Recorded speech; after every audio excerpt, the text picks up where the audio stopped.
Welcome back to Rocket Talk. It's time for episode 27, and we have a lot of news to do. But before we jump into some news, we actually have a special guest.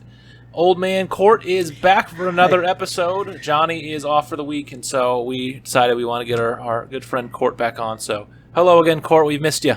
Hello. Still alive, still old. Still here. That is true. So, sometimes I worry about you. Yeah. Knocking on 40's door. He's going to get his AARP card in the mail soon. That's right. So. That's right. The walker's being sent here from wherever it is. But yeah, like I mentioned, there's a lot of news. I mean, we could almost do an entire episode just on all the DC news that's come out. Gosh. So it's all so juicy. So the DC Fandome has been going on, and it's been their little digital showcase just to give a lot of stuff about DC. You know, it's nice to get something because, you know, all these places have been cutting down stuff and, you know, showing only a little bit, and DC's like, nah, let's show you everything. So there's been a lot that's been released both officially and then with you know, leaks and rumors as well. But yeah, we got a lot of information on some of the big upcoming projects. You know, Wonder Woman, Snyder Cut, the new Suicide Squad, the new Batman. So let's just dive right into some of the big stuff. So like Wonder Woman, you know, we got a new trailer. Got to see some more of Cheetah and some of her backstory. Mm-hmm. What did you guys think of Wonder Woman? That trailer was so dope. And I love Kristen Wiig. I think she's genuinely a great actor, not just in like the comedy sphere, but I saw her in the movie Downsizing. I don't know if you guys saw it. Like, very few people saw it. But she was just so great, and she plays a really good, it's a very emotional part too, and she's got the acting chops for it. And to see her now in an action film, this is going to be interesting. It really shows her versatility as an actress. And I mean, Cheetah was my main in Justice too. Justice. Thank you, Injustice. Yeah, and so this is exciting. Plus two, Pedro Pascal, who has been, he's the Mandalorian. You know, he's going to be in there too, and like obviously having Chris Pine back, and like this. Yeah, this is looking good. You know, the first Wonder Woman was like the lone bright spot for the longest time in the DCEU. You know, like when all these first movies came out, all of them got a lot of middling results with the reception, and then the first Wonder Woman was like the first one that was pretty universally praised. And so yeah, I'm excited for this one because I haven't watched the first one in a long time. I'm going to go and rewatch that again because I really enjoyed it. And it was really good to see. So, yeah, this was definitely a nice way to really kick off their event with it. You know, we got a lot of cool stuff with that. Yeah. Is there any hesitation with this? Like for example, for me, I really hope that they don't do too much with Chris Pine's character.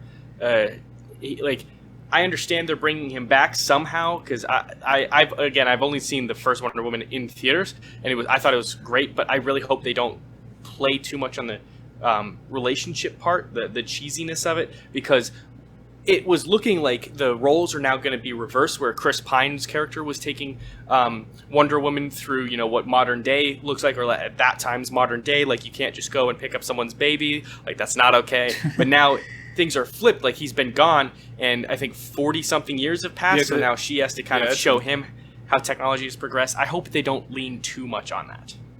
Yeah, it's a reverse fish out of water thing. Yeah, because the first film, you know, was World War I. So there's about a almost 60-year gap between. Oh, was it World War I? Wow. Okay. Yeah, I thought it was 1918, and then obviously this one's 84. So, like, you know, that's 56 years that, and a lot changed between 1918 and 1984. So it's gonna be really interesting to see. Yeah, you know, they definitely showed some of the cheesiness of their relationship in the trailer, especially that part at the end with the outfits. And in the first trailer, there was the trash can, and so there's a lot of stuff where they do that. But yeah, that is definitely one to keep the eye on. Is I just hope they explain it and it like has some sort of logic to it, because that is definitely one that it's like, I just hope it's not a shoehorn-in thing. Not like Palpatine in Star Wars, we're just like, hey, he's back. And then we have to have some sort of you know, comic or, you know, something that explains that they have to like dig down a rabbit hole to see. Like, I hope the movie just is like even if it's not out completely out in the open, just like, hey, he's back because of this. Even if it's like there's some more context clues you got to put 2 and 2 together throughout the movie.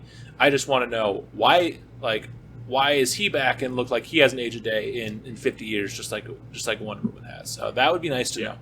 But I mean, if I've done my homework on anything, I did it on all this DC stuff. So I think I have a little bit of an insight on how that's all working.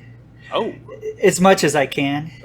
Which I think the MacGuffin is like whatever this. They keep showing this rock facade, and they keep showing it like where they fought Cheetah, and they keep showing this satellite. So I think this is the MacGuffin, like this is something that Maxwell Lord, Pedro Pascal's character is using. Now, the idea with him is he can manifest people's dreams, so that's why Kristen Wiig wants to become something that she is more than she is, and like an apex predator, like she said. She's obviously jealous. Somewhere, her and Diana obviously have a rift.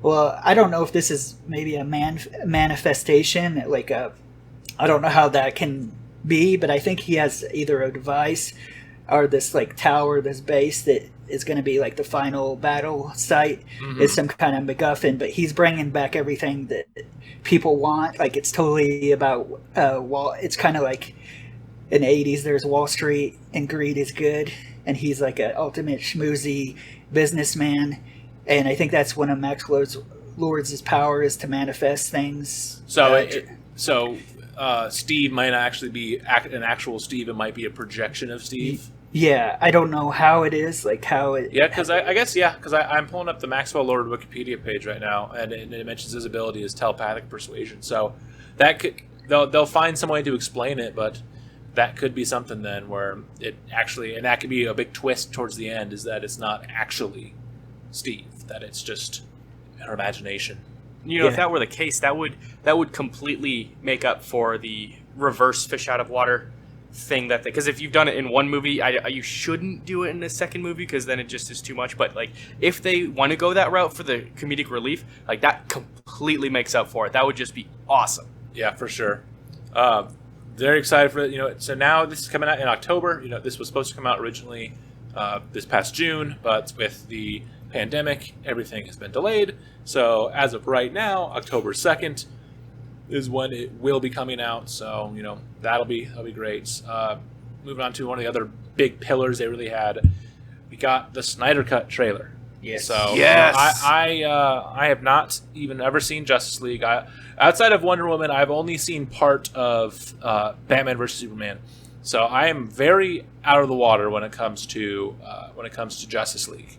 Maybe you should just wait for the Snyder Cut, and then you'll watch the actual... You definitely don't need to see the first one. You're not missing out. I mean, you can. It's not going to... It'll put things in context. Like, you'll be like, oh, so this is somebody's vision. I don't know. I guess this is I don't know. It feels just like it's been like scattered on the floor and glued together. Yeah. A little bit, So... Yeah. I was right. I mentioned when the Snyder Cut officially got announced, I was like, what will they do? Maybe they will go and release it in parts, and they're releasing it in 4 1-hour parts because it's going to be 240 minutes. So Jesus Christ. Well, I was looking at comicbook.com had like an interview with Zack Snyder, and they said initially they were aiming for 5 hours. But now I guess they do have to kind of trim that fast. Well, yeah, I mean, there is stuff, like you have to trim stuff down. There's going to be a few things for pacing issues they're going to take out. But yeah, so the movie, they're going to do it in a 4-part miniseries with an hour episode. And then after all 4 parts are out, then they'll release it as one big part as a whole. And then, that'll be what they do when it gets released on physical copies and all that as well. So, as someone who's not much into the DCEU, like it's been more just cool to see this happen because of like everything that's been going on with really after Snyder had to step down, and so then Joss Whedon took over and kind of pieced it together as much as he could, but fans weren't very happy with it. So it'd be cool to see the full thing come out and see what Snyder's original vision was. And this can, with this and Wonder Woman and with how well Shazam and Aquaman did, this is the type of thing that is really starting to get the DCEU on track to where, maybe they're not going to get to the level of the MCU, but they can at least get out of the basement that they've been in at the start of this film universe. It plays a little bit on, and I don't know how much merit this is going to have when I say it, but I mean, we can logic through it. This shows a lot of power of social media and how much power fans have when they just really, really feel like they got gypped and they demand something more. As soon as the original was released, I know that there was a lot of complaints from the cast themselves in interviews saying this is not the movie that we made. This is like literally half of what they shot. And so as soon as it was out that this was half of what they initially shot, like all the fans were like, we demand the Snyder Cut. They've been demanding it for years. Now here we have it on HBO Max, and with Sonic as well, people demanding a more classic look. We are literally capable of bullying studios into giving us what we want. I don't know. What do you guys think? I'm happy about this, honestly. Like there's a slippery slope, but there's some things that it is worth fighting for, and things like, I get that they wanted for Sonic, they wanted the Sonic thing to be separate from the games, but taking a little bit from it. But that design was just not good. Like there was no redeeming factors. Meow. Of that design. Oh my god! It was so cringy. There was no there's where the Joss Whedon version of Justice League may have failed in a lot of people's eyes. It makes sense why, because you're having someone come in last second and put it together in post production with a few reshoots, and I'm sure he tried to do as much as he could to keep it how it was, but at the same time, if he's doing it, he can change things, and but at the same time, it's not when all these actors and actresses and crew members came together for this movie, what we got in 2017 was not what was initially planned. And so getting the true vision, even if it is going to be 4 hours and who knows how actually it's going to be received once it comes out, and maybe there's going to be at least one small group of people that's going to say that they wish that it would have stayed the original cut, not this recut with Snyder, what the theatrical release was. But who knows how it'll actually be once it does come out and how people will react to it. But I think more just the idea of it is good for the fans. Yes. Yeah, very good for the fans. Absolutely. I'm so pumped to see stuff that we haven't even seen. We got a lot of taste of really cool stuff in it, but we haven't even seen the Green Lantern Corps that are rumored in this. I know we did in the movie a little bit, but we also have Martian Manhunter somewhere in this mix that we haven't seen. It's cool to see Darkseid starting off, and it looks like it's the end of the world.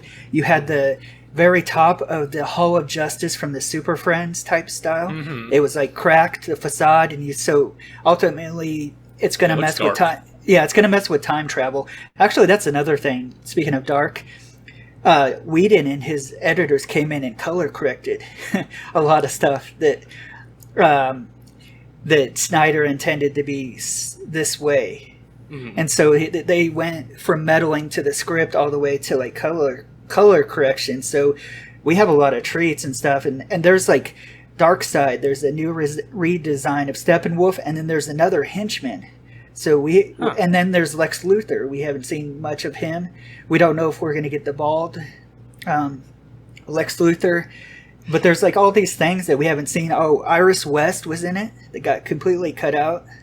Yeah, it's going to be insane to see what all is going to come from it. But yeah, so we have I think mid 2021 is about when we're getting this. So that's going to be interesting to see how this does. Like I said, I'm interested to see how the fans react to this, because they pushed so hard for this, and if it's a letdown for them, then that's going to be really interesting to see what this means for the future of situations like this or like Sonic. But If this is a massive if this is a success, this could go to Justice League 2. This could land Snyder 2 if he wants to go that route. He might be totally like done with this, but he can't, and ultimately can't be done with this because he's so desired to like bring this to the fans. So I also heard somebody, and this is crazy talk, I don't know what YouTuber said this, but they're like, oh, this might spark a prequel for Ben Affleck's Batman character. And I'm like, Ben didn't have such a good time with this because the fans were very venomous to him. And so he didn't have... He told the New York Times that due to the lack of embrace of his version of Batman from the fans, he tried to drink himself to death. Or something like that. Yeah, and we got the cool meme of sad Affleck. I guess I wouldn't want to say. I don't know why I'm laughing at that. That's so bad. And like his reaction gave us a meme, but sad. I don't know. We'll get to speaking of Batman. We'll get to that in a second. But one of the other big ones before we get to the Batman was the James Gunn version of Suicide Squad. The sequel. And oh my god, this cast is loaded. Oh my god! The first one was loaded too, but man, like when you think about you have John Cena, you have Idris Elba, obviously you have Margot Robbie back, David Mushki, Pete Davidson, Michael Rooker. It's just insane. It just keeps going on and on. The fact that Peter we're getting Capaldi. and just the fact that they're just throwing out some of these just super obscure characters, like the fact that Polka Dot Man, is in this. When he made that cameo in Lego Batman, I was just like, "There's no way this is a real character." Stuff like that. Ratcatcher, Weasel, and Polka Dot Man have James Gunn's name all over. Exactly. Because if he can bring a ragtag group of people that are so obscure and make us love them. Yeah, he made us love Guardians. So I'm definitely really interested in this one too because, like I said, I haven't seen the original Suicide Squad, so I'll be going to this one pretty blind too. It's a beautiful music barely video. Worth your time. It's a great cutscene from PS1 era. It's a fantastic feature length music video. Yes, if you like reading or just characters' bios. Yeah. If you just like that and music, you'll love it. Perfect. So there we go. Yeah. This definitely is cool that we're and then just another one where I think honestly the biggest thing with this and with Snyder Cuts and with everything is that the DCEU is really I'm proud of them for trying, because after the failures of what we got with Man of Steel, BVS, Suicide Squad, Justice League, the fact that they're still pushing they did Birds of Prey, they're doing the Snyder's Cut, they're doing another Suicide Squad, they're pushing these things that even though they didn't do well, they're pushing for sequels, they're pushing for continuations, and not just killing it and moving on to trying something else. And so I applaud them for that too, because it's and it seems like they're really trying to let the filmmakers do what they want with them too, and put their own flair on it, which is good because as we were talking about before we recorded the episode, talking about the 2015 Fantastic Four, where that was one where apparently Fox came in and really messed with the creative intentions of the director, or all the directors that have dropped off of Star Wars. Just all these movies that have lost directors from creative differences. It's nice to see DC kind of letting some of these directors do their thing and push out what they want to push out. And these all come at a very I shouldn't say strategic, but a very convenient time for them. I was watching some commentary on the whole all these DC the DC fandom thing, and they were saying this could be the pendulum swing over from the Marvel side to the DCEU side, because as DCEU movies are starting to pick up more popularity and starting to pick up in more quality, and this coming after Endgame, when we're going into a new phase of Marvel, a new generation of it, people who were really attached to the old Marvel characters, they're going to want to look for something more familiar, so they're going to be attached to the DC classic superheroes. So this could be the start of an eventual pendulum swing. Yeah, especially because when you do think about it, so Iron Man was kind of big before the MCU, but like Hulk and Captain America, like those were like known commodities,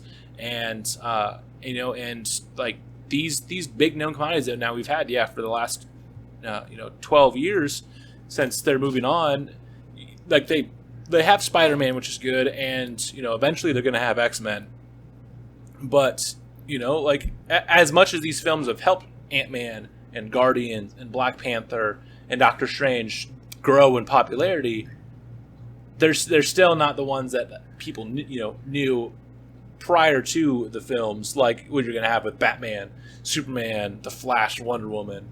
So yeah, I definitely if they keep going, I wouldn't be surprised if we do see a little bit of a pendulum shift, especially too with the way Endgame ended to wrap up the storylines for that whole first generation of things. Like it would be good then to have it where then it does move on, and then maybe we can see the DCEU take over. So but the last big one then before we touch a couple of little things we liked, the Batman trailer. I was right as well. I said it when the rumors were first coming out that Robert Pattinson was going to be Batman. I was like, this is going to be great. He's going to do awesome. As long as the script is good, it's going to be fantastic. And he looks so good. I knew the script was going to be good because I'm a Matt Reeves fanboy already. Yeah, so from the Apes. Yeah. He directed Cloverfield, and doing those the Planet of the Apes sequels. Like it's you knew it was in good hands from the start, basically. And oh man, I am so excited for this. This just what a perfect way to introduce this new version of Batman. Apparently, it's going to be year 2 in his career, and it was from the start when Matt Reeves was initially brought on to bring this movie to life.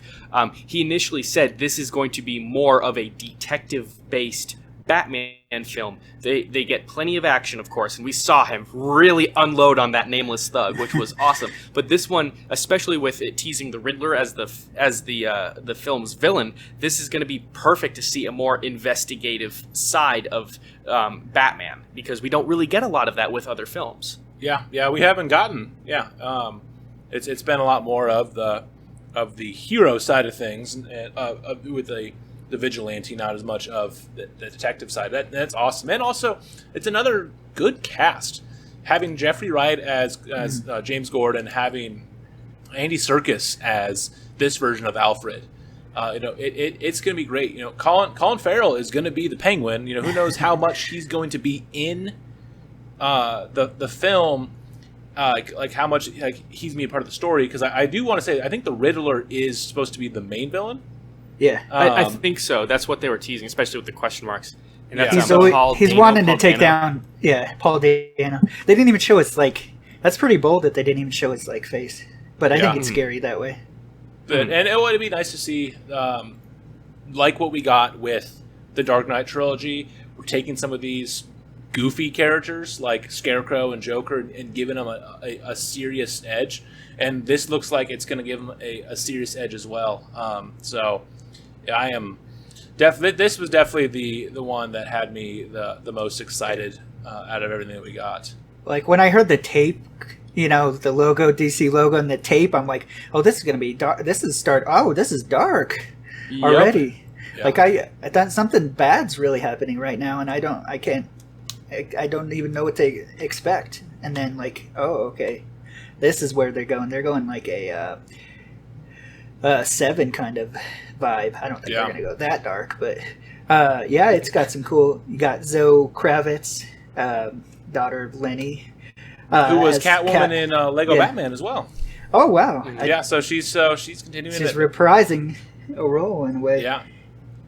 Go ahead. So here's the crazy thing too. So this just like Joker was. This is a complete standalone from the DCEU. Like this is not going to be part of the universe. So it's going to be its own thing set in itself. So we're not going to see any Flash or anybody. And if any of these characters show up, it's going to be a different version of them. So I doubt they're going to really pull anything outside of obviously like Alfred and Gordon, and some of the ones that like already were in like things like Joker or in the DCEU.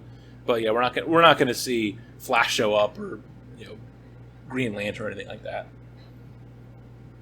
My only concern is please don't be too bloated, but I think Matt Reeves can. I think he's a strong enough writer and director that he can balance.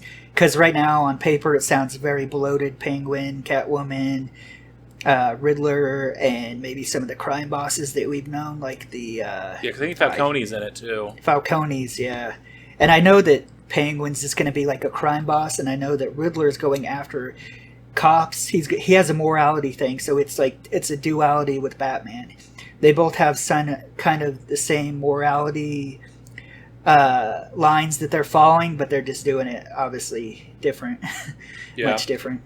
I wonder too, are we going to see Catwoman be more of because then she's kind of been a mixture of a hero, a villain, an anti-hero. That's the one too. Is once the film is wrapped up and done, like when the credits are rolling, where is she gonna align in that spectrum? Yeah, I think you got his brand of vengeance. Sorry, Batman's brand of vengeance. You got Riddler's brand of vengeance, and you got her in as the gray area. That's what I think. That's a sorry, good but didn't mean to interrupt you.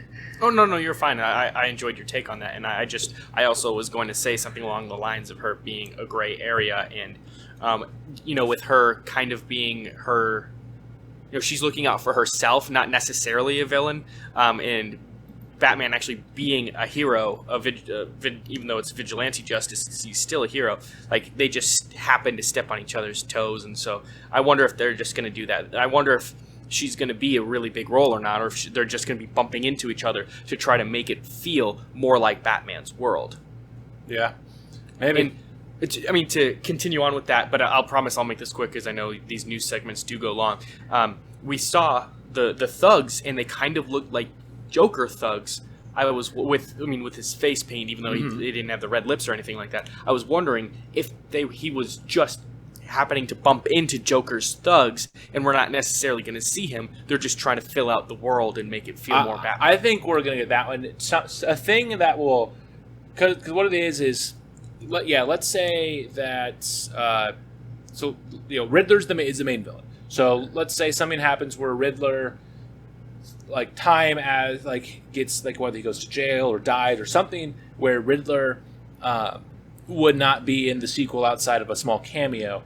I wonder if they're setting it up so then Joker would be for a sequel or a threequel or something to where they're set so that way, because it's Batman. You have to have the Joker in it, just like how they had a young Bruce in Joaquin Phoenix Joker. Batman and the Joker go hand in hand. Like, you're gonna have it.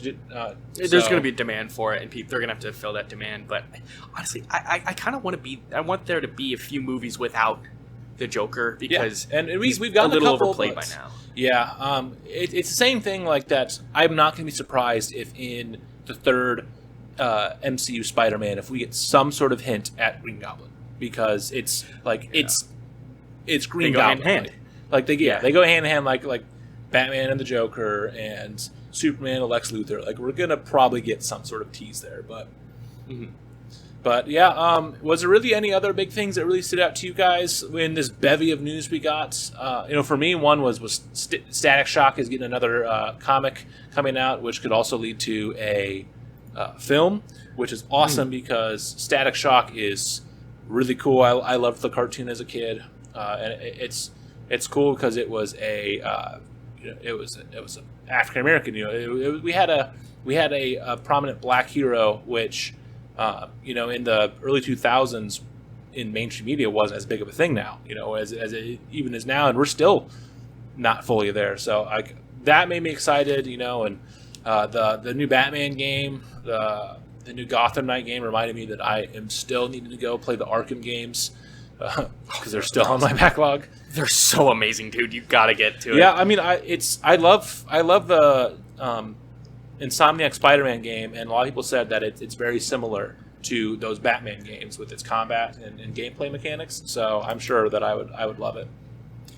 As far as Static Shock goes, I did watch a little bit of the cartoons when I was younger, not too much of it, so I'm not quite as impacted on this news. But as far as it, being great for a main, like if they're wanting to give more black viewers, like moviegoers, their own hero to root for, that's just great. And when I did watch Static Shock as a kid, I did enjoy it. I didn't necessarily go looking for it, but it was very enjoyable. So this is great news for them. And then I guess the new Batman game, the Court of Owls game, that is also the one I really did want to touch on, because it does look so great, and there's no way Batman is dead. They're gonna bring him back somehow. Oh, for sure.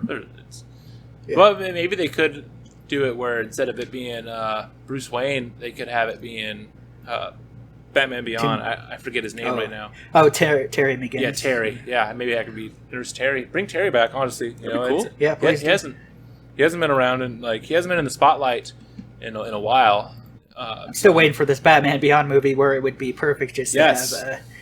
Would be perfect to have Keaton as old, and we're getting him anyways. So why not get him?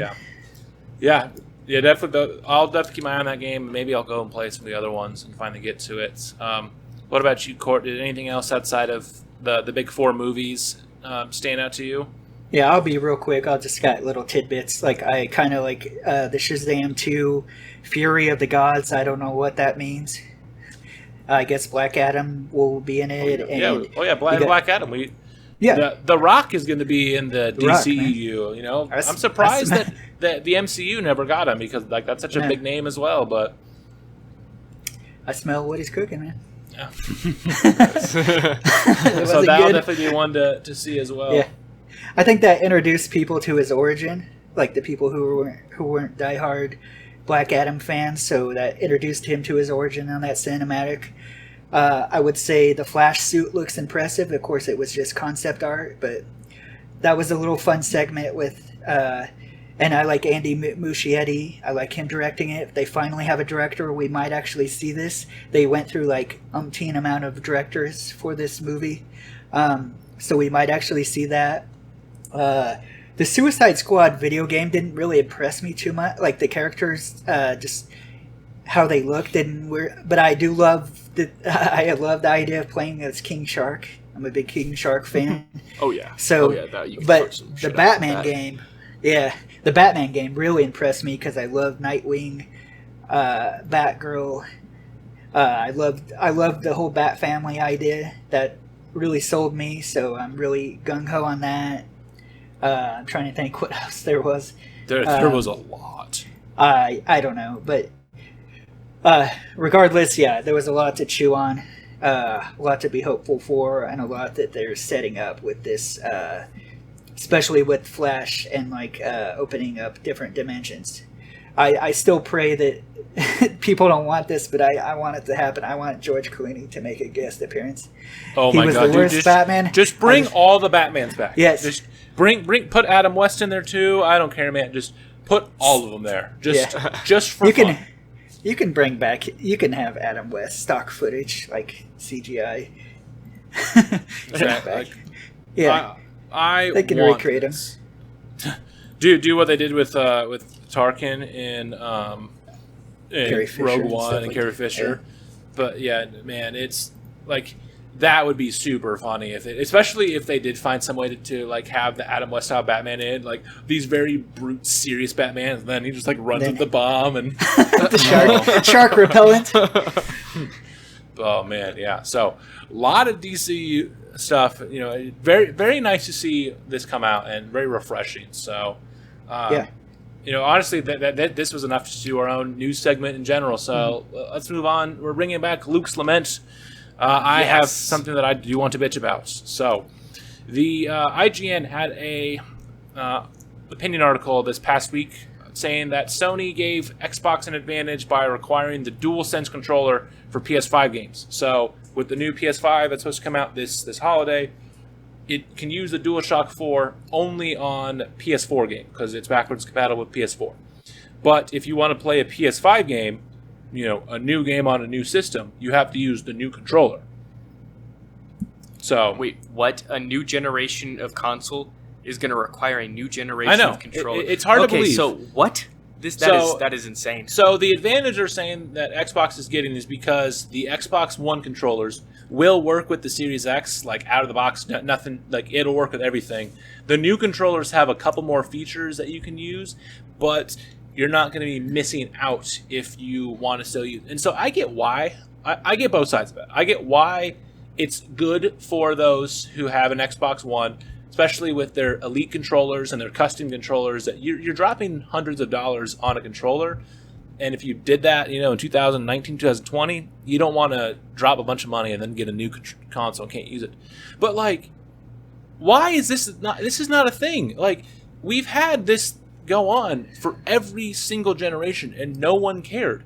The only time that you were able to use your previous controllers on the next systems has been a lot of stuff with backwards compatibility outside of the Wii U. And the Wii. The Wii and the Wii U were different because some Wii games you could use a GameCube controller in it as well, but that was few and far between. Not every game used it. You couldn't always use the GameCube controller.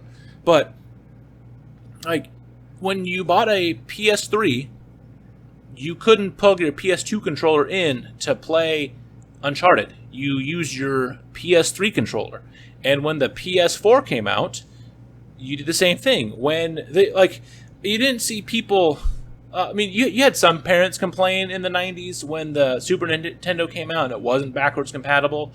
But like most people didn't complain when Mario World came out on the Super Nintendo and they couldn't use their NES controller. They had to use the Super Nintendo controller with the shoulder buttons. Like I was happy to use that Super Nintendo controller because that square son of a gun hurts your hands. Yeah, like it's as a kid. It's an evolution. It's a new controller. Like I don't see where in the world Microsoft is getting an advantage. No, like is it a perk?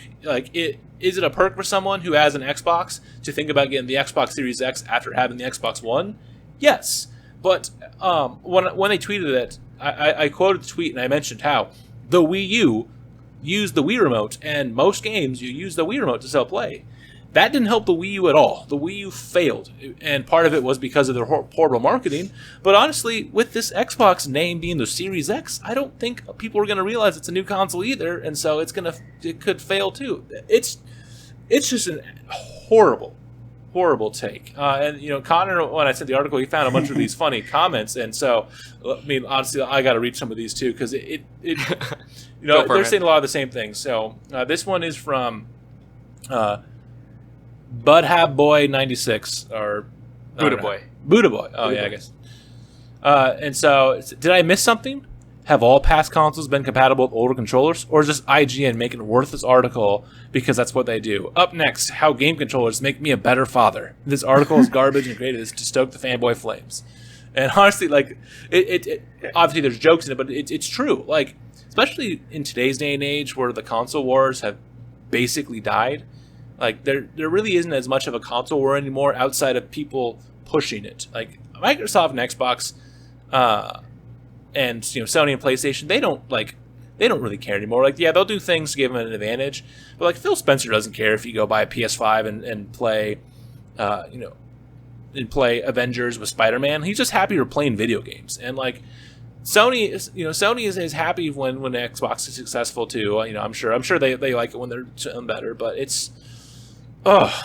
Microsoft and Nintendo is playing nice sometimes. Yeah, like days. Everyone's playing nice these days. Like you still have the few occasional times where someone's playing mean, like with Sony with the Avengers thing. But like everyone's playing nice. It's not like what it was in the '90s where it was a lot like a big pissing match. Like because they're all going in different directions. They just want you to play their games, and if you buy the other consoles, cool. You can enjoy all of the gaming. Like. But yeah, another good one was, you mean I need to use the new controller to play the new games on the new console that I own? Yep, that's the nail in the coffin right there. Sony is doomed. Packed up, fellas. This generation's over with the laughing crying emoji from the Hamburglar. I don't think it's the actual Hamburglar. Rubble. But this is literally the smallest advantage Xbox could ever ask for. Like, this is microscopic. And I mean, I'll just kind of piggyback off what you were already saying is like when all the consoles do well and push video games into the next generation, everybody wins. Like the next gen this next gen of Xbox is going to help the next gen of Sony and vice versa. Same with Nintendo. Everyone being pushed forward. Everyone's helping give each other a boost. If you're a mature gamer, you're going to be happy that like everyone's trying to compete with each other and bring us towards the future of gaming. This is literally like microscopic advantage Xbox could ever ask for. No, the advantage that Xbox is going to have is that their console is more powerful to run games in 4K and eventually 8K than PlayStation right now. And that's the advantage they have, or the advantage they have with stuff like the deal of Game Pass and what's going to come with xCloud, and with the rumored Series S being significantly cheaper. Like, that's the advantage that they would be getting, since like their games really aren't giving them any advantage right now. No. It's just I have one more that was a good one too. Wow, IGN, this is by far the dumbest take I've seen so far. So you're telling me the new console, new technology shouldn't innovate? Should the N64 have been able to use a Super Nintendo controller? This is a pretty pathetic clickbait fanboy console war article. Your editorial team should be ashamed to let this publish. And honestly, I'm feeling the same way too. Like, I'll defend IGN at times. Like they always get the jokes for the 7 out of 10 too much water, which like there was a reason behind it. They just explained it poorly. But they're a relatively good news site for the geek culture. They have a lot of info on a variety of different subjects. You can find so much on there, and so like they do a lot of good for the nerd world as a whole. But come on, I mean, guys. I guess I get it. We're in a pandemic, and maybe there's fishing, but they could have waited just a little bit because we have DC. Yeah, exactly. we just they didn't need to do this. Come on. I mean, like you said, the console wars are done and gone, and I don't know. IGN has enough stuff. Just make a top 10 list, guys. Exactly. Yeah. That's... Whatever. Just put in some fluff, but don't try to like dredge up a thing that's not going to ever happen. I mean, I got them clicks and I got them people talking about IGN, so that did help. Somebody. All press is good press. That's true. I guess so. Gosh. When I saw that, I just had to complain. Like there hasn't been too many articles. The only other article recent that's made me as mad as this one was one about games that females can play, and it was like Solitaire, Candy Crush. That was the most recent, or that was fairly recent. That article is now deleted, which it was a dumb article. And it was written by a woman. If that was written by a dude, like, oh my god! But like, that guy would have been deleted. Like a woman doesn't even know how women game. Like, what? It's like obviously, yeah, sure, like. There are a lot of women that play casual games too, but also there are a lot of women that play like Call of Duty and The Last of Us and whatever. Like, way more now than there used to be. Let women play their games they want to, and like don't try to shoehorn them into this thing. That's it. I don't want to get another one, but we've got another news segment actually going to be led by Court this time, and Court, Lord. you have Court is in session. Yeah. Yes. Yes, that was so perfect. Yeah. Well and Court, during Nerdmageddon, you were kind of the resident Teenage Mutant Ninja Turtles expert. You even recommended some of their debut comics, actually, and we got to see Shredder for the very first time. And so there's been some more news with the Teenage Mutant Ninja Turtles, and so it's just perfect that it came out during this time for you to be on the podcast. So what kind of news do we have? And you can take it away. Okay, yeah, I've been a fan since 7 or 8 years old. Had so many of the toys. Like an idiot, I don't know what happened to them. Should have sat on that gold mine. I had everything you could think of. I used to eat my pizza with 3 fingers. I'm an idiot. Wait, did you really? Yeah, because I thought it was a turtle, man. I thought it was Michelangelo. That's adorable, man. Yeah, I'm a party dude.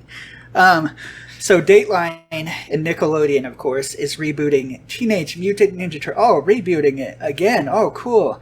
Anyways, I don't know. We have to get the stink out of that Michael Bay.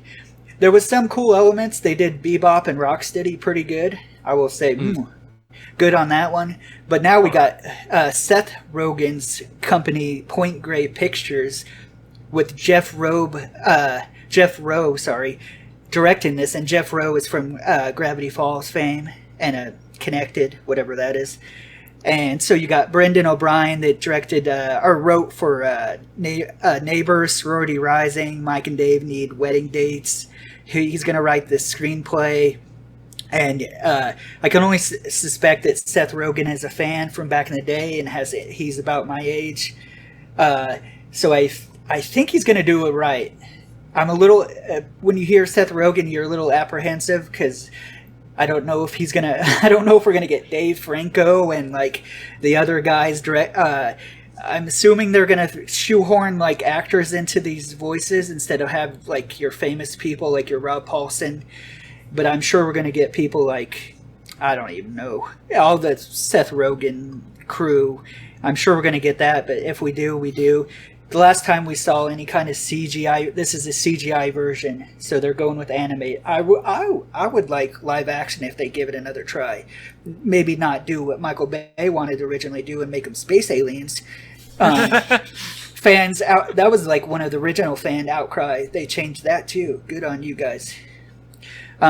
So last time we got a TMNT CGI thing was back in 2007. It made about $96 million. The live actions accounted for about $73.6 million total. That's okay, but I want the stink out of the Michael Bay Platinum Doom thing. I want that gone. I think this is going to be fun. Seth Rogen said, why don't we get back to the teenage part of this? They're Teenage Mutant Ninja Turtles, and he's like, I was part of the Freaks and Geeks, which is one of my favorite shows that got canceled way too soon. He was he knows his way around teenagers super bad. He knows kind of how to write teenagers. There's the details are mom on this, like they're minimum, so I don't know where to go. Like they haven't announced any of the storyline. Well, and too, all the stuff that it was like they probably had a bunch that was already planned, and then COVID. They scrapped, and then COVID has just messed it up. But yeah, I just would love to see the martial arts back, and obviously you can do that with CGI. You can. That's what was missing from the Bay films. They were like spectacles as far as visuals. I'll give them that, but if you go back to the 90s and as cheesy as the Jim Henson costume 90 thing was, even though I count the first movie as one of my favorite movies of all time in my top 10, they had the kung fu stuff because they hired martial artists. With this, you can do anything. You can have Krang, you can go to the Technodrome, you can have really any character in this. I don't know what to expect. Like I said, the only thing, my takeaway is just make it good. Seth Rogen, I hope he knows his way around this franchise and it's just not like a cash cow. But what gives me hope is one of my favorite shows of last year was The Boys on Amazon, produced by Seth Rogen. I've heard a lot of good things about it. Everyone says great things about it. And Preacher, that was on AMC. Both adaptations of comic books, gritty comic books. Teenage Mutant Ninja Turtles started as a gritty comic book. This won't be. I don't think this is going to fall into grittiness because Nickelodeon wants to keep this pretty, I would say, family friendly to get all the kids in the seat. But these comics actually do get pretty dang gritty. I think they in one series they killed Shredder. Donatello. They killed Shredder in the debut comic, and I think towards the turn of the century, I want to say, but maybe a little bit after, they killed Donatello. They did. They didn't know what they had. Hammer. Mm-hmm. And this is only one of the movies we're going to get. We're also going to get this Rise of the Teenage Mutant Ninja Turtles movie on Netflix, which I don't follow that one because they look goofy to me. I don't follow the cartoons, so good on them. I hope people enjoy that one. But I did not know about that. I'm looking that up right now. And, that's a weird comic style. Our cartoon style is a little weird. Drawing style. Yeah.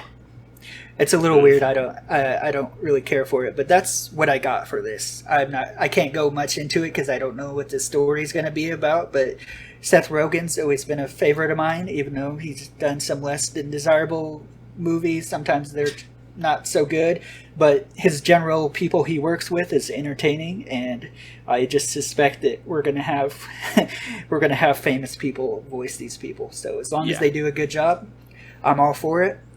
I'd rather have Greg Sipes as, which is the voice of Beast Boy, as like Michelangelo, and like bring back Rob Paulson as Raphael. But that's just me, and that's my old man take on this.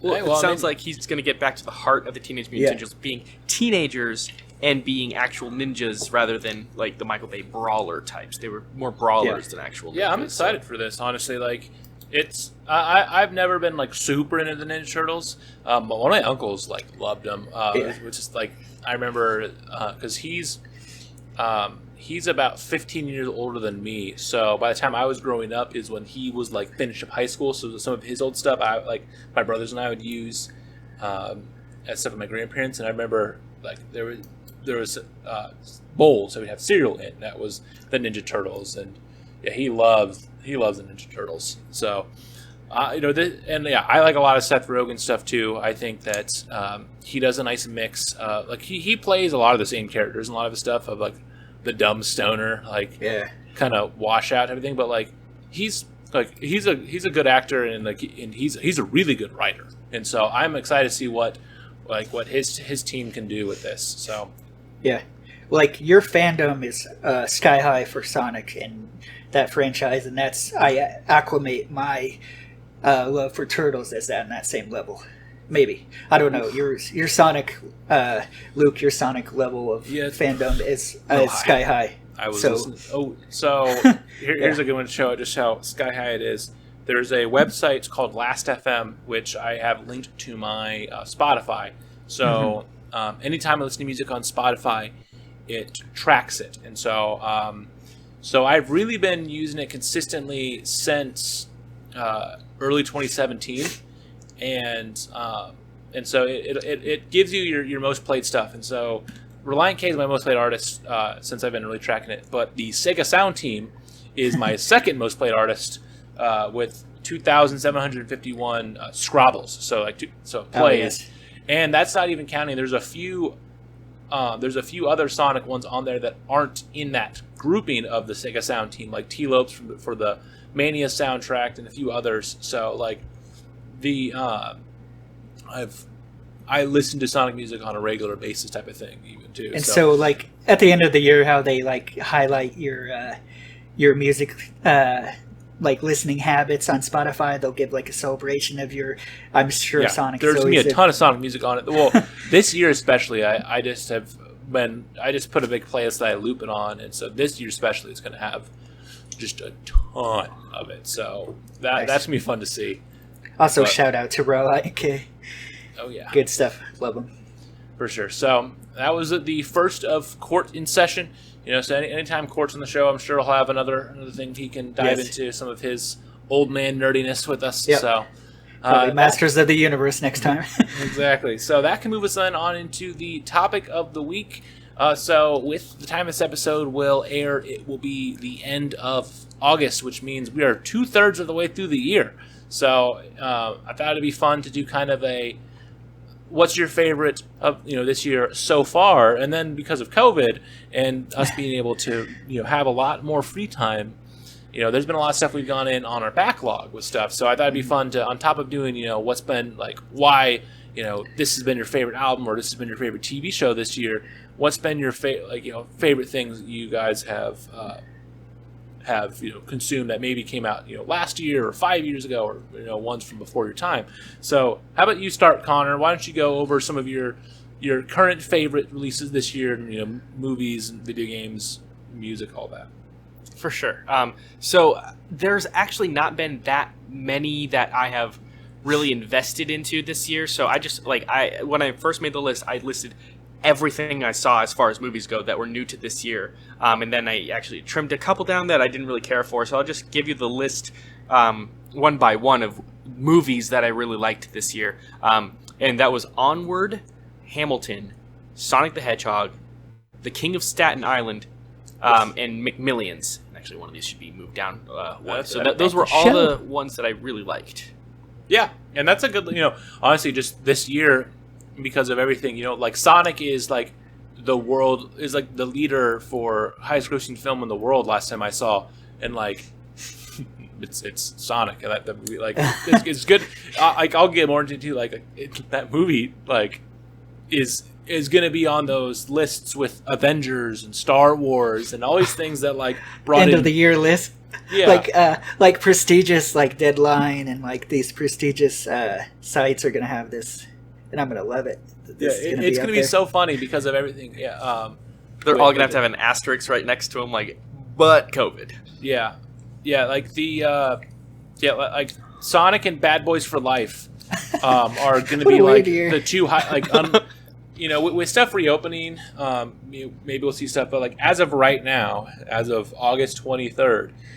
Bad Boys for Life and Sonic are the highest grossing worldwide films, with $424 million for Bad Boys and $306 million for Sonic. Like, that's just hilarious that, like, Sonic... We're coming off of back-to-back years of movies making $1 billion. And so now when you have something making under $500 million and it's the highest in the world, that is just so night and day difference. That's hilarious. Yeah, so it's insane. But that's a solid list. I mean, that's most of like the good movies that have come out, but still good. What would you guys add to it?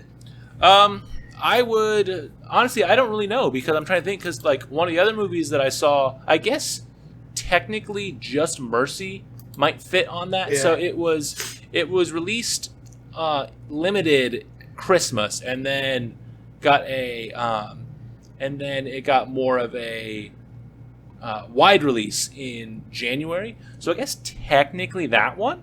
So that's an incredible movie. I know it was free on platforms a couple months ago after the George Floyd death, but it's a biographical legal drama that Michael B. Jordan is playing Brian Stevenson, a defense attorney who helped a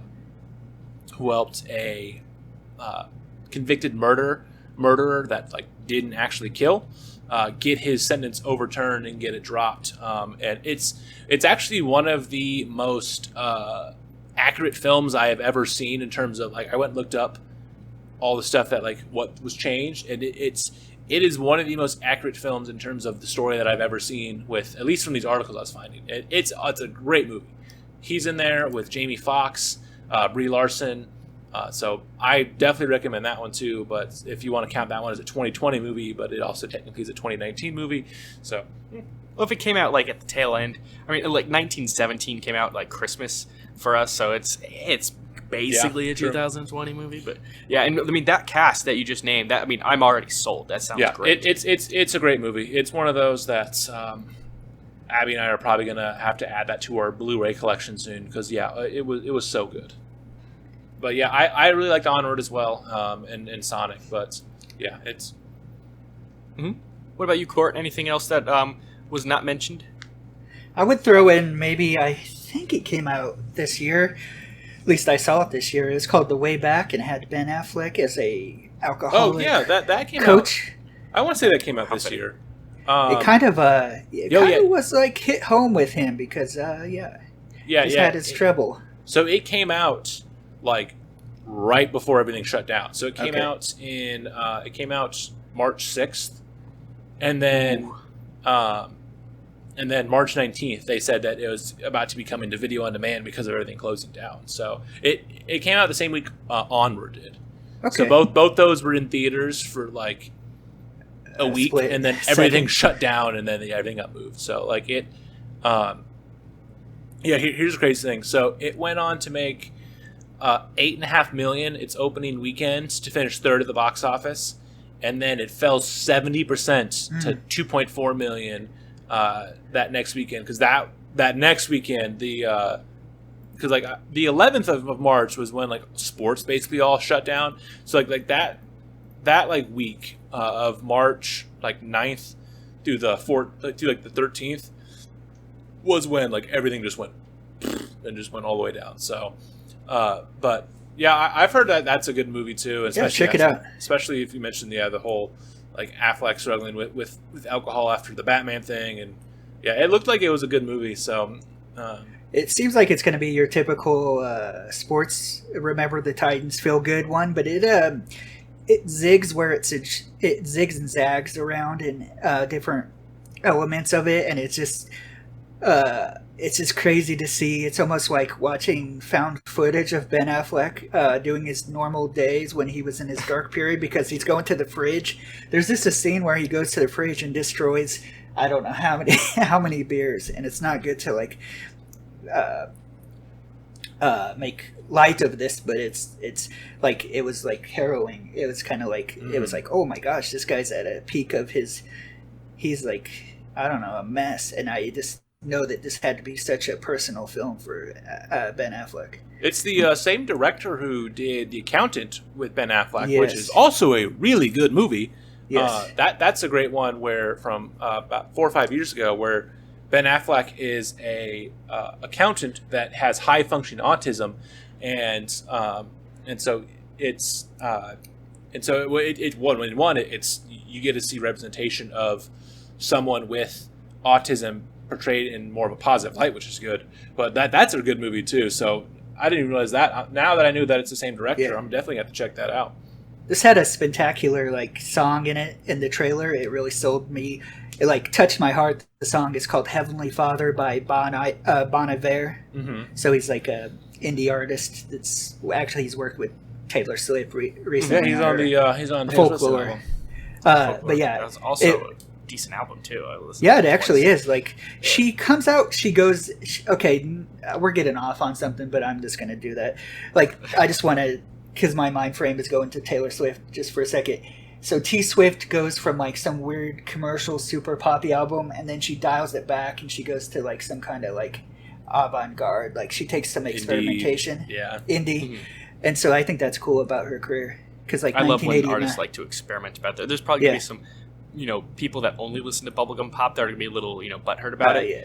But they're just trying to box her into just one thing. But I love when artists experiment. Yeah, for But sure. yeah, we can get back to the list. Yeah. Sorry about that side note. So then I guess Connor, it would be what about some movies? You already mentioned McMillions, which was a recommendation from me. Haha. But what about some other 2020 TV shows? Are there any new shows you watched this year that really stood out? As far as brand new, nothing. Queer Eye. Yeah, that was some of the new seasons that came out, and F is for Family. Those are brand new. Then others on my list have been out, but they're new to me. So like The Legend of Korra, I'm working on right now. I'm probably halfway done with season 1 right now. Then, as well as on the list, I've got King of the Hill, The Fresh Prince of Bel-Air, which I'm going through all the way, and Band of Brothers. Those are all new to me, but not new shows. You'll have to watch I guess none of these shows are brand new. Queer Eye new seasons, but yeah, you're gonna have to watch The Pacific after you watch Band of Brothers. It's also everyone says it's awesome. I've watched some clips of that, and there were some clips that were legitimately disturbing, and I'm not joking when I say I gagged. So I know at least with The Pacific, here's a crazy one too. Once you get to it, it's on a little tangent. Some of the scenes where they went to reshoot like a battle that happened, like are some of those islands where like since everyone left after the battle, it hasn't been touched. So like they were like still like shell casings and there's a bunch of stuff where it's like, yeah, it's like it was pretty humbling to hear stuff like that. But yeah, it's crazy. And then any like video games that you played that are new, like Animal Crossing or anything like that? Yeah, so Animal Crossing, Emily is playing, and I've been watching her. I've actually sat down and watched 5 or 6 hours of her playing over the course of when it came out to now. And then some of these that I'm working on, The Legend of Zelda: Breath of the Wild, I finally completed, and that is the greatest video game I've ever played, which is not, from me, that's not saying too much because I haven't played that many video games, but it's also on many other people's lists of the greatest game they've ever played.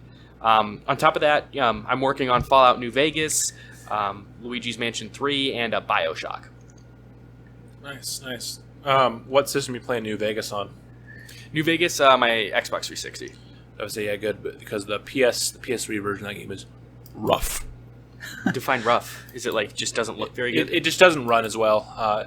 You find a lot with multi-platform games, especially in the first 2 or 3 years when the PS3 was out. They just don't run as well because the PS3 was notoriously difficult to work for.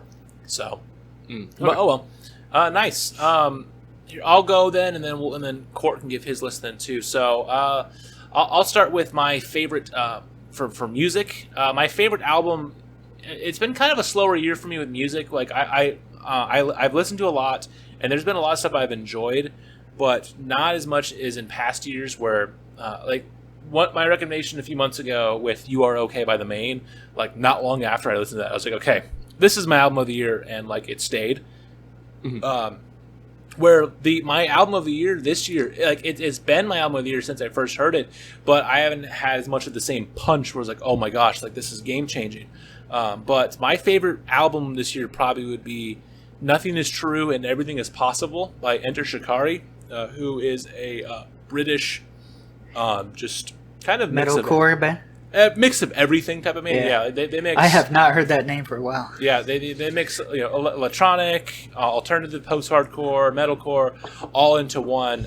And so this one is really kind of like their most definitive record today. I think like where they really kind of finally found a nice mix of their sounds, similar to I think what happened with Mayday Parade's last album, Sunnyland, where it takes a lot of things, some of the experimental stuff they've done on some of the more previous records, takes stuff that just worked from before, and so it's a fun album from start to finish. There's a lot going on with it, like sonically. It's all like each song is different, while still feeling like the same album, and so it's been one that's I see myself going back to a lot. And yeah, that first weekend when I listened to it, I was like, okay, I like this a lot. Probably my favorite song on it would be Satellites, which was one of the singles. But and The King is good too. But it's a good album from start to finish, honestly. My favorite single though would be Trilogy by Silent Planets, which that whole song it was a pretty cool, well not really cool, but like a interesting way it came about. So I've talked about Silent Planet before, how they're one of my favorite bands. But they were over in Europe last year, and Garrett Russell, the lead singer, had to drop off the tour because he was having a lot of issues with his mental health with his bipolar disorder, and so he wrote the song when he was in the mental hospital, and he like wrote the lyrics all in one sitting, and it just kind of like revolves around just all that he was going through, and it's just such a heavy song, both lyrically and then just like sonically, and it's probably my favorite Silent Planet song now. It's amazing live too. That's high praise. You've mentioned Silent Planet so much that I really need to give them a listen. Would you mind sending that song into the messenger so I remember to listen to it? Yes. And then for TV show, mine would also probably be McMillions as well, that I recommended. It was so good. It was really good. Another good one was Love Is Blind. It was so cheesy and so stupid, but it was definitely enjoyable. And then for video game, it would be The Last of Us Part 2. While there were issues I do have with the game, it still is a really good game. And then movie would be Sonic. You know, I enjoyed Animal Crossing a lot, and I enjoyed Onward a lot. But like for The Last of Us, it was just so good. And then for Sonic, it was more just, it was nice to see a video game movie that was done well. Like it didn't reinvent the wheel. There's a lot of it's predictable. There's a lot of cliches, but it was done well, and that's what made me happy with it. So, and then you of all people, you're a pretty reasonable guy when it comes to your even though you are, you really love a video game, you're willing to give them legitimate criticism. So I trust your opinion with that game, because I know you're gonna call it out if it's not good, and you're gonna praise it when it deserves praise. Yeah, and there's a lot of good, and there's a lot of bad in Last of Us Part 2, but it still is such a well-designed game. I just didn't like the story as much. But things on my backlog, I can't really, off the top of my head, I can't really think of too many artists. Like I'm sure there's artists I've discovered, and I've gone back and listened to some of their older stuff,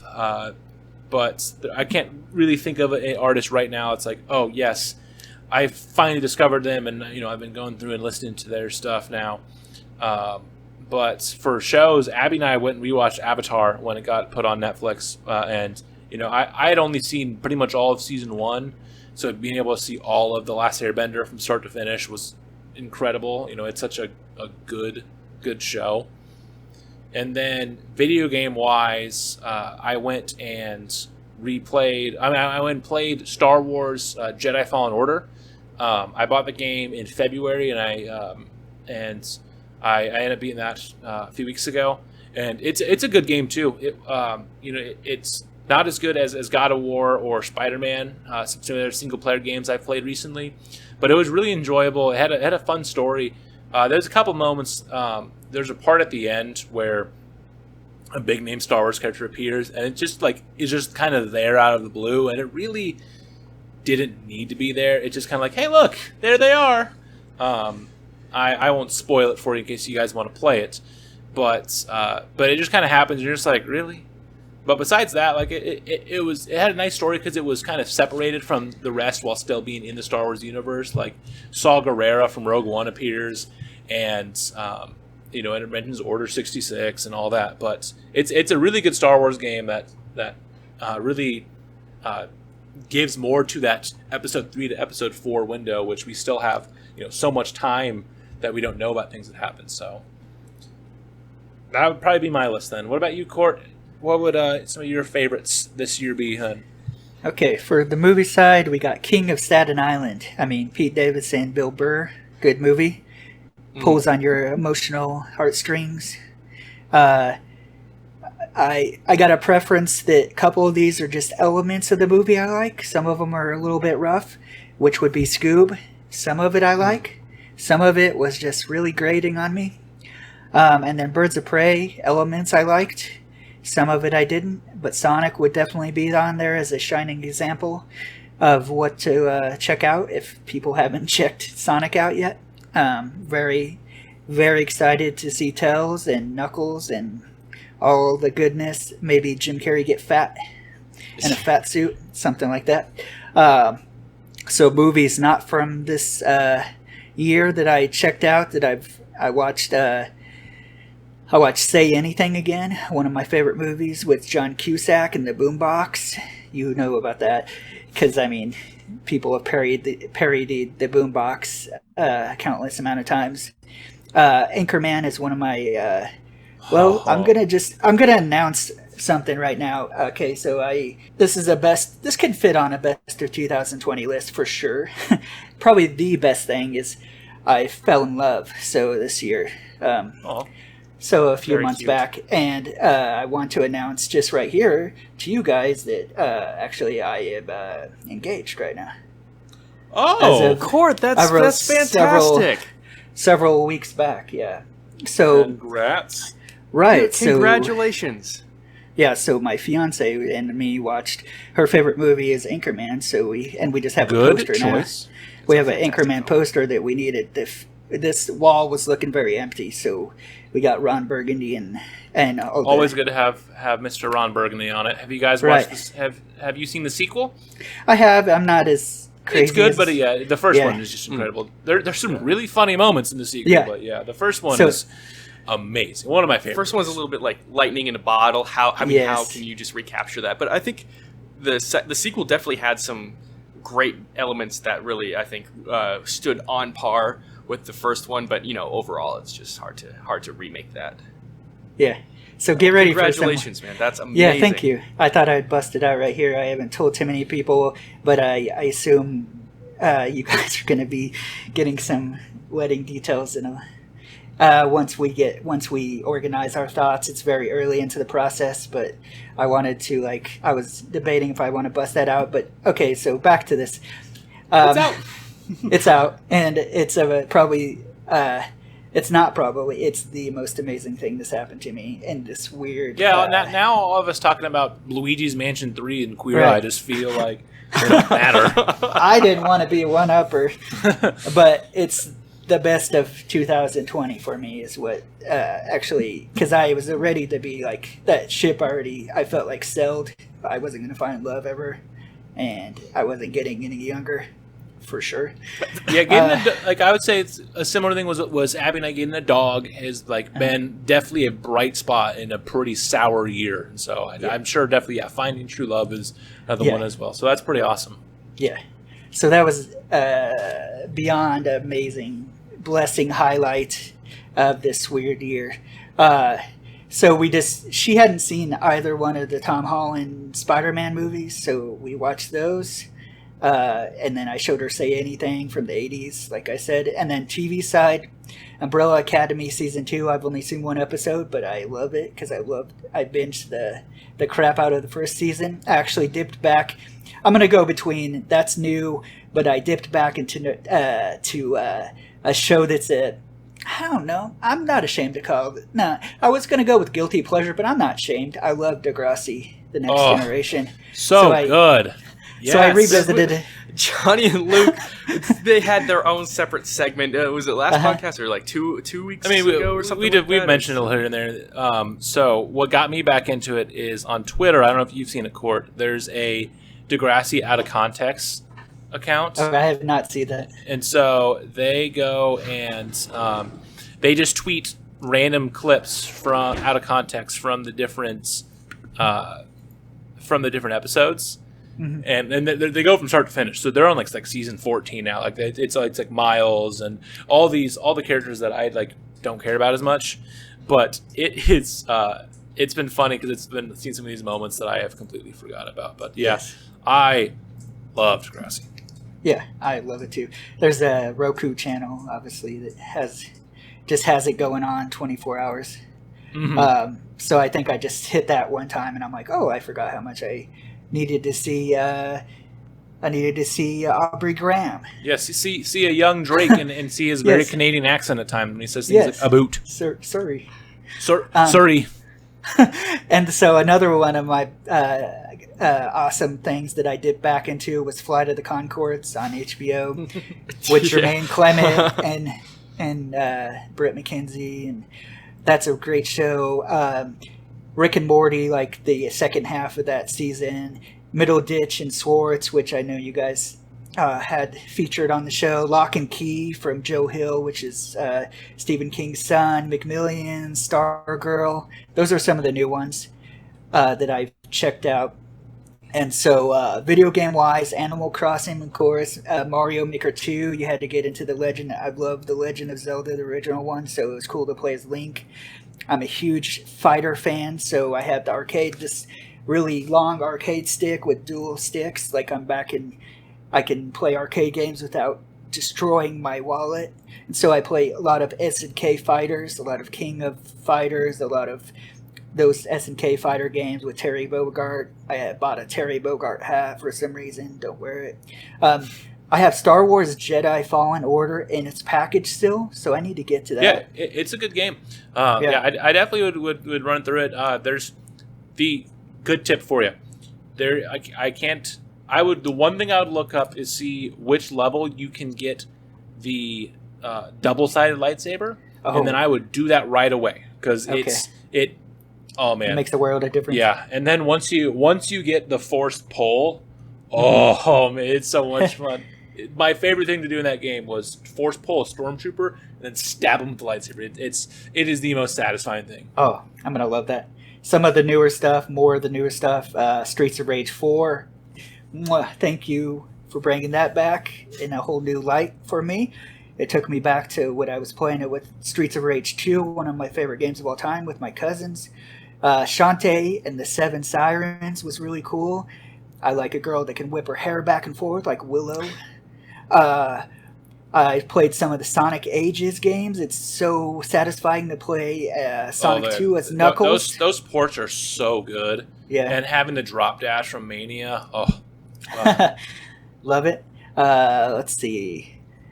I'm trying to think what else. Yeah, I think that could do it for that.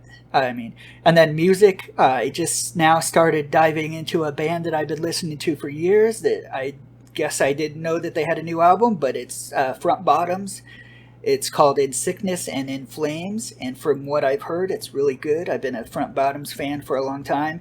Another band that I'm hip to is called Charmer, and they have an album called Ivy that's really awesome. A band that has been kind of dormant, but came back in full effect, was The Killers.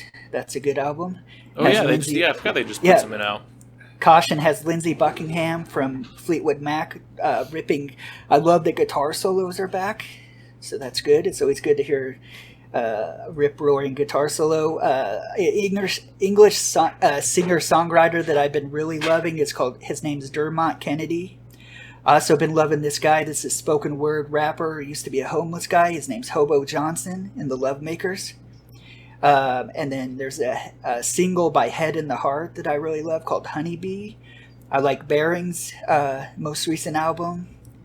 I love Gorilla's new stuff. I love, I'm just rattling off. I love Haley Williams' more experimental stuff. I forgot Pedals for Armor and all of that has been good too. It's a lot. Yeah. So Connor, if you've listened to the new Taylor Swift, it's kind of a lot of that same kind of like indie, like a lot of.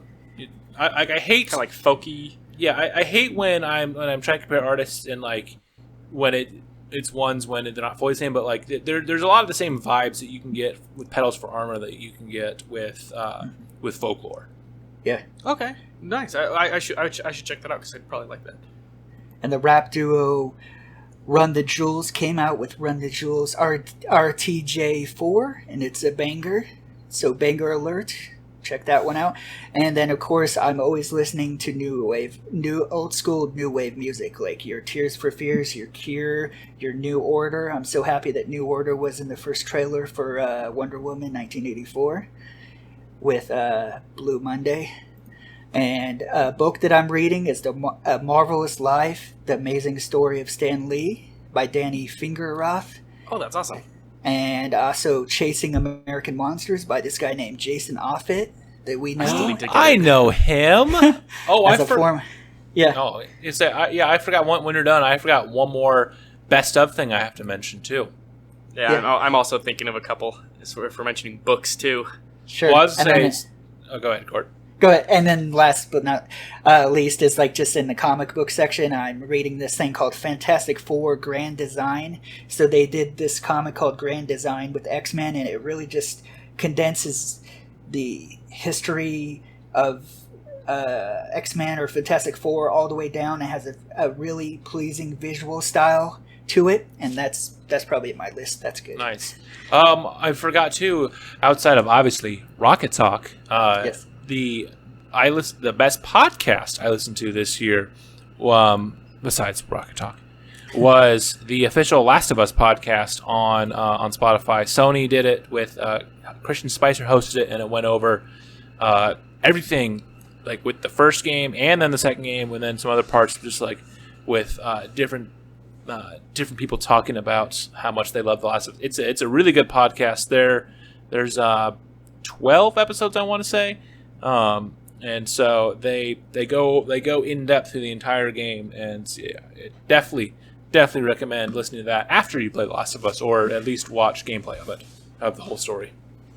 I listened to it without having done either, and it was still very cool. I mean, from an audio perspective, I love, I just love, what they can do with video games, especially with the technology they can use now, and how deep these stories can get. So you don't have to have played it to appreciate it, but it helps immensely. Yeah, that's true too. But yeah, and then what are some other ones you were going to say, Connor? Well, just one music one and one book one.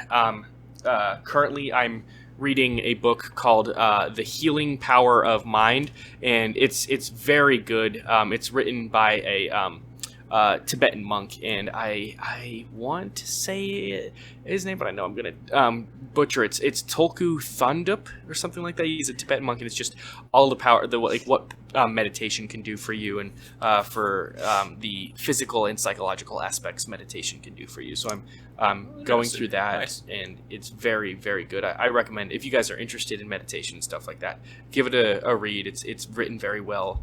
And then there is a band I just recently discovered, as far as recently, like just within like the last week and a half, called Starcrawler. They're from LA.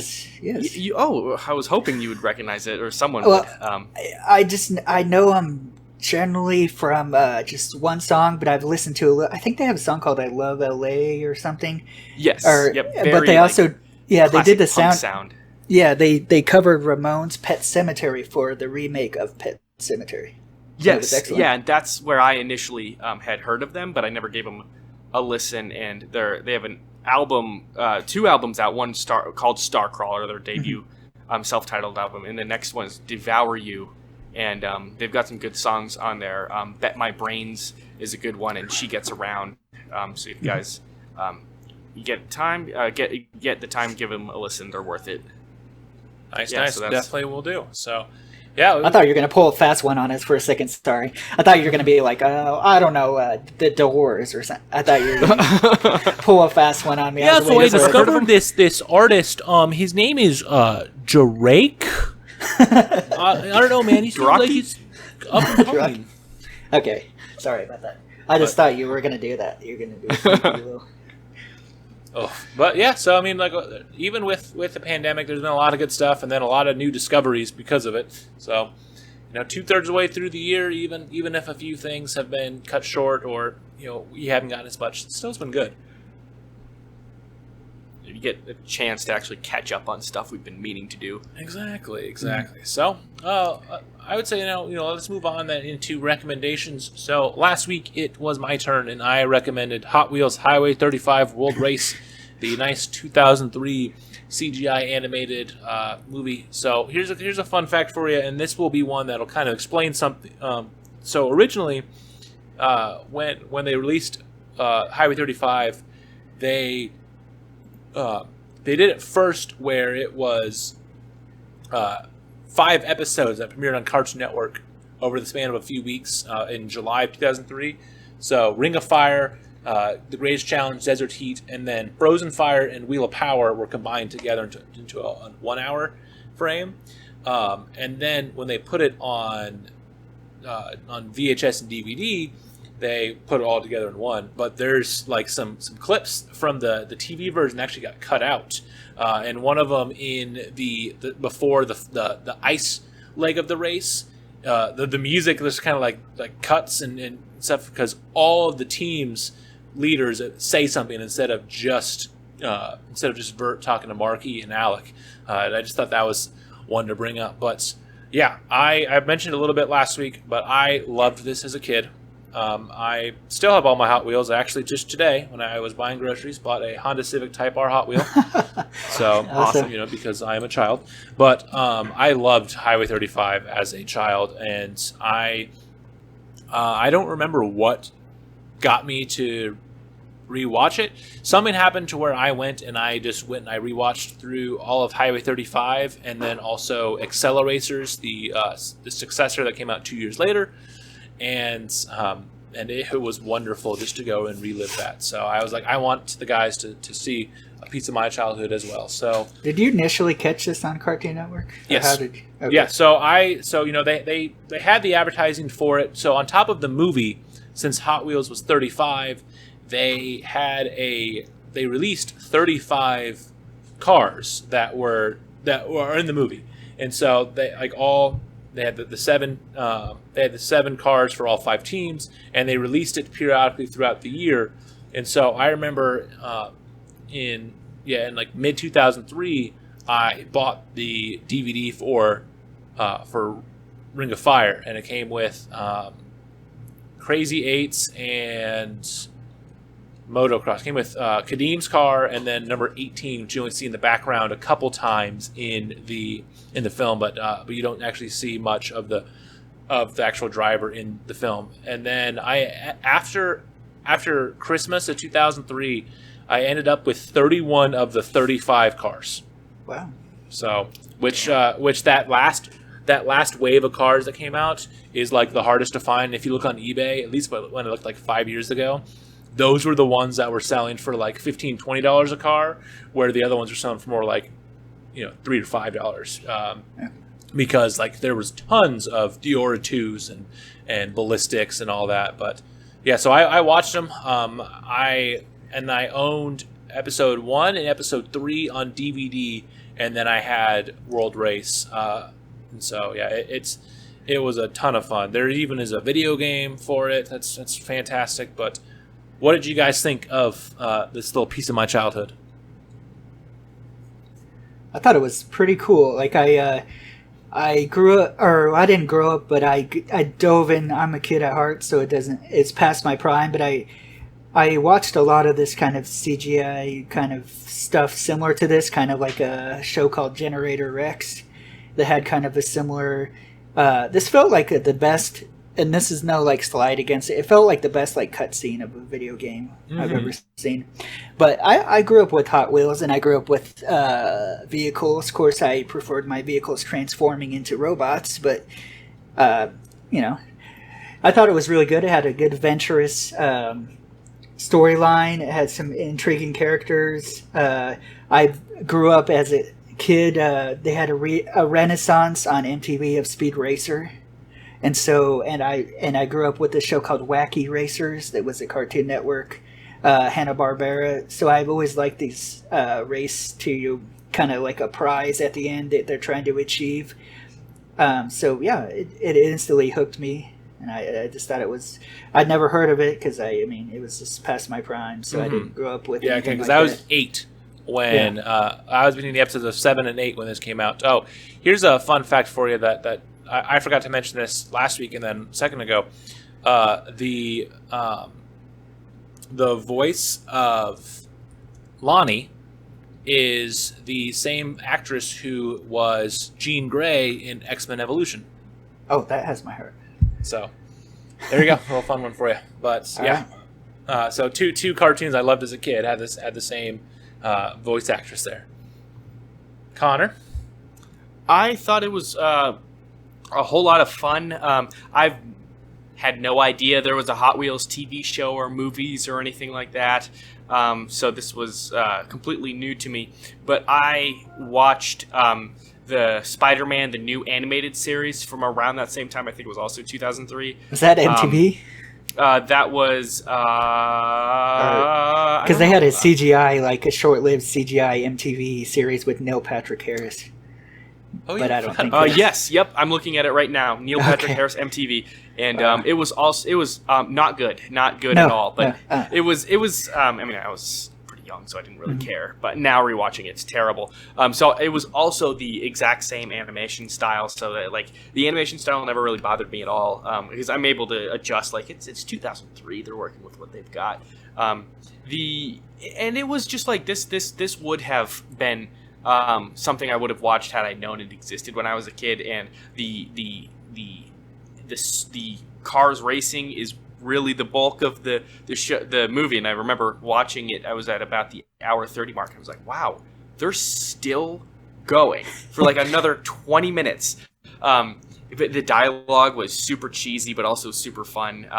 Who was the main guy from the Road Beasts or something like that? Banji?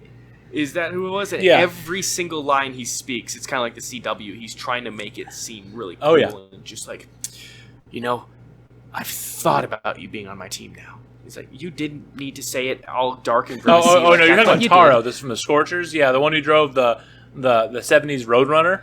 Was it? Yeah, it was Taro, wasn't it? Yeah, Taro was like so much, trying like, I've thought about it. We'll work together. And just like all the other, just like, Taro, oh man, yeah, there's...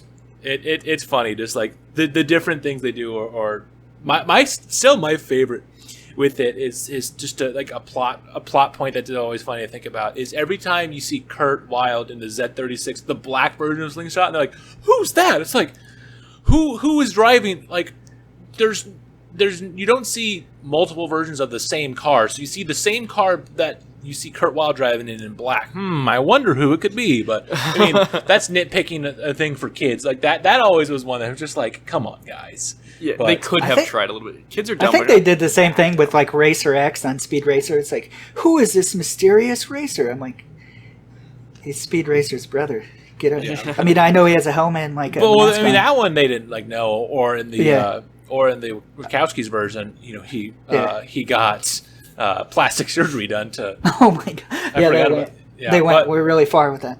Yeah, but another thing I wanted to point out, with, like the cheesiness, you can tell it's kids, and I'm picking on something that's made for kids. Is like they're risking their lives, life and limb, to go get the Wheel of Power, the worst named plot device or whatever the thing, the worst technology MacGuffin, they needed.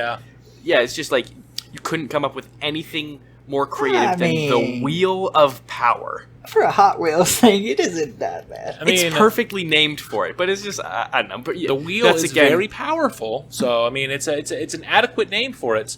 Because there's a ton of plot holes you can figure. Like the easiest plot hole that I always could think of is in the first leg in the lava one, when Lonnie's car is in the lava because she thought she could drive through her car, even though because she saw Taro do it in his car that's made to drive through lava. When she's doing that emergency call, Bert and Bandy go over a jump, and then Bert comes back. So it's like, I get he has the jump jets, but it still is never explained. How does Bert get back there? Or the other one with that one, race 2, when Kurt blows up part of that track after Banji and Kadeem drive over it, and so you see Bert, Taro, and Lonnie go over it. What about the other racers in there? Because there were 10 racers in the first race because there was 2 from each team.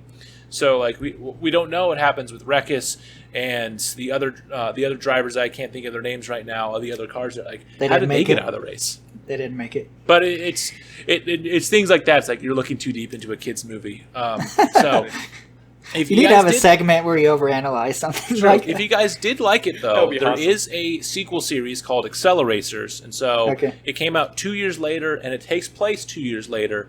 So Vert, Taro, Kurt, Lonnie, Tesla, Galorum, Kadeem, and Marky all return. But the funny thing about it too is all of them get new designs. Vert's is just his hair gets a little longer and he has a goatee. And like Kurt's, his hair gets a little more normal instead of being like meh, he just has like spiked up hair like this. But like Taro gets the weirdest redesign. Like just right now, if you Google Taro Acceleracers, it's his. I still do not understand what they did with his design. Like it looks nothing like what he did in the original. Was this a different team? It was a different team. So here I flipped it on the video feed. So that's what he looks like. World. So yeah, there's a difference to show. It's the same actor though.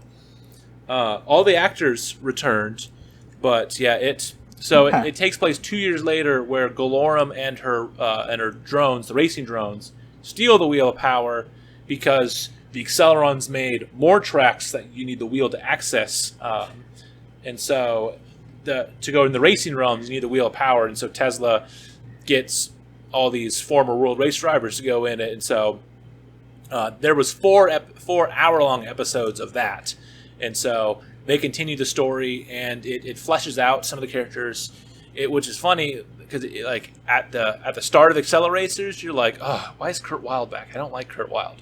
And at the end, he's probably like one of your favorite characters because of the arc he goes through. But that same YouTuber that did the upconvert to 1080p and 60 frames per second, he did that with the 4 episodes and the web exclusive mini episodes as well. So if you want to spend another about 4 hours and 15 minutes watching through, there's those as well that can continue the story, and you can see what happens before it ends on a cliffhanger. There we go. So, what video game video game systems are there? So the video game was called Hot Wheels World Race, and it came out on PlayStation 2, GameCube. I want to say Xbox as well. Okay. PC. Oh no Xbox. So PlayStation, GameCube, PC, and Game Boy Advance. And so it's a solid game. I'll get a Game Boy GameCube copy of it. Yeah. So so a few of the cars, like obviously all the real cars, like the Corvette Stingray and the Roadrunner, because of licensing issues, aren't in it. But there's a couple other cars that also aren't in there for some reason, where it'll be a different version of a car. But yeah, it's a solid game. It has about 15 tracks, and so you collect gold rings to increase your boost to get nitrox, and collecting all of them on the track gets you more cars. You can even through a cheat code get a Z36 version of Kurt Wild's car, and then there's a Smash Mouth version of Chuvo's version. He's the one that drives the F-150 in the movie, and it's like a Hot Wheels pickup truck instead. But yes, that's one other thing we forgot to mention. Smash Mouth did the theme song "Hot" for the movie, and so it's on one of their it's on their like "Take This to the Movies" or whatever album. That's gonna sell people on this. So yes, if you enjoy Smash Mouth, from Get the Picture, my bad. Yeah, so if you enjoy Smash Mouth, go listen to their song "Hot," and it was featured in the marketing, and then it's in the credits of Highway 35. So, what would you guys give this rating? Obviously a 10 out of 10, but yeah. I mean, you said Smash Mouth, so say no more. Yeah, so Smash Mouth, and that is the rating. I'm going to give this I'm going to give this an 8 out of 10 Wheel of Powers. Nice. So back in the day, I never received this because I was a sickly kid that didn't do much. So I was fairly good compared to my brother, which was a heathen. So I didn't receive this. I'm trying to make context for this rating, but I always heard parents taking the tracks and whipping their kids with the Hot Wheel tracks. So I'll get an 8 out of 10 Hot Wheel whippings. Yeah, they would take the Hot Wheel tracks, the kids' Hot Wheel tracks, and go like, "You're a bad boy," and like just crack their kids on the behind with these Hot Wheel tracks. And I'm like, why would you do that? That's the best rating I've ever heard on this podcast. Those are expensive toys too. Yeah. So yeah, that was Hot Wheels Highway 35. If you guys moving on, have you guys have seen it? Please let us know what you guys thought about this. If you guys are horrified from that from Court's rating for this film, please also let us know. And then one thing we like to do with our hosts, we always our guest hosts, we always like to have them, if they come on, they also give us a recommendation to give us an extra point of view of the nerds of their nerd side of things. And so, Court, we'll also have my recommendation, but I want you to also have a recommendation for this podcast as well. What have you got for us? Okay, sorry about the Hot Wheel track thing. It was just in my mind. It was like it's the greatest rating I've ever heard. Like even Nerdmageddon, like that was also the best rating system I've ever heard. Something else is really cool besides butt whipping with the Hot Wheels track is a band called The Cure. So I'm a huge new wave fan. This band's been around for 40 years and has 13 studio albums, if I'm not mistaken. Robert Smith is a guy that is a British singer of this band that has wild hair, jet black hair that's sticking out everywhere, and he wears makeup, lipstick. They are, I wouldn't say they're originators of goth, but they really jettison. They helped it get mainstream. They really jettison goth and post-punk and like indie and like college rock into the mainstream, and they inspired countless number of bands. Just some would be 9 Inch Nails, My Chemical Romance, Blink-182 actually featured Robert Smith on their self-titled album. They have a song called Violence that kind of was like has a Cure-ish type sound that like they said was inspired by a song called Love Cats by The Cure. And I can only assume that the Yeah Yeah Yeahs garage rock band from the 2000s, it was inspired by the Cure. But I know 9 Inch Nails was, because in addition to listening to this greatest hits album, which is my pick, if you guys have time, listen to they just got inducted into the Rock and Roll Hall of Fame in last year when things were normal in the world. Normal? I remember those times. What's that? Yeah. So Trent Reznor from 9 Inch Nails inducted him. So there's a cool video if you guys get a chance. But what my pick is, you can find it on Spotify and, of course, YouTube, is I want you to check out their greatest hits, because it's just called Greatest Hits. As far as I know, it's The Cure. I think it's just going to be a culmination of, they're their catalog's pretty massive, and I think just picking out 4 or 5 songs that sound interesting to you, I would say the Love Cats. You guys probably heard Friday I'm in Love, our love song. People like Adele have covered Love Song before. And so I would say Love Cats or something like that. They wrote commercially friendly songs, but then they scale it back and write really dark songs like Lullaby, that's about a Spider-Man eating you for dinner. A very creepy avant-garde kind of sound to it.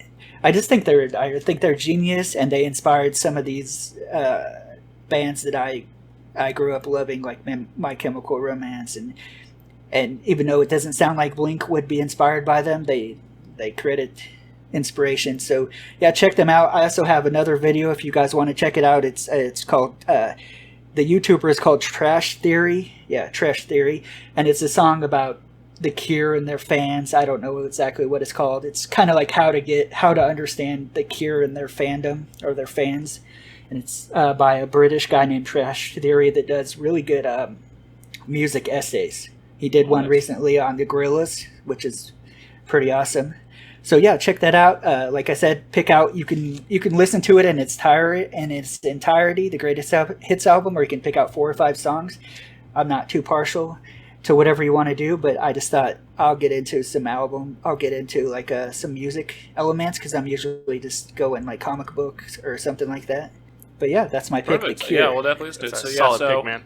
Yeah, it's looks like it came out in 2001, according to Spotify, and has 18 of their best tracks from 78 to 2001. So awesome.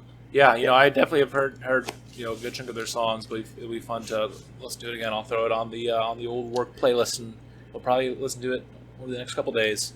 Nice. Perfect. So then, Connor, that means it's also your turn. So what are you going to give us this week besides Court's choice of The Cure? I'm actually going to also be recommending an album, and this one it's not a greatest hits, but it's it should be, because every single song on here is a banger. I'm going to be recommending the Rolling Stones' "Exile on Main Street." Oh, and it is all of these songs. "Rocks Off," "Tumbling Dice," "Sweet Virginia." All of these should be a greatest hits. So yeah, this is it was first released as a double album on May 12th, 1972, and this is the 10th studio album, and it's widely claimed to be their best album, and it's ranked number 7 on the Rolling Stones magazine list of the 500 greatest albums of all time. All right, so we'll go and bring it back to the 70s, since Connor is an old man at heart and listens to the Stones. It's like the Facebook poll, and they said they guessed me at 55. I mean, yeah, with the type of music listen to, yeah, basically. So perfect. So we got two iconic rock artists to listen to this week. So that'll be fun, and we'll definitely give our takes on that. Myself and with both those, and then Connor with Court's album, and Johnny next week when he returns to do that as well. So. Awesome. Oh, I already know too. It'll be exciting. Next week we'll have that plus the new Call of Duty review. Oh yeah. Yeah. And I will probably get Hypnospace Outlaw. We didn't touch on the Nintendo Indie World Showcase, but that game looks fantastic, and I will probably be buying that this week when it comes out as well. But that will wrap up episode 27. So we want to thank Court again for joining us. He's been on here now 3 times, and each time it's been great because he fits right in like a glove with us, and it was fun. We got to share that exciting news that he got to share with us. So yes, make sure you definitely check out Court on his social medias as well, and his podcast that he has ran as well. Court, what's the name of your podcast again? It's blanking on me right now. Court's Retro Rewind Review. That's right. Yes. So he's talked about that. I know you were doing a lot of that during COVID as well. Yes. Going on some of your favorite different stuff with Mario and Bill and Ted and all that. So yeah, awesome. So fans can listen to that. It's not as long as these are, because your episodes are like it's like 5 to 10 minutes. Yeah, it's really bite sized. My format is like good, bad, and then I delve into the nerdy side of things, the fun flick facts, because I like alliteration. So, yeah, if you want to see Court's Retro Rewind review, you can find that as well on your podcast apps as well. So, thanks again, Court, for joining us. Thank you. And so, be sure to let us know what you thought about our choices for the bests of 2020 and your choices, as well as what you think of all this DC news. And we will see you guys next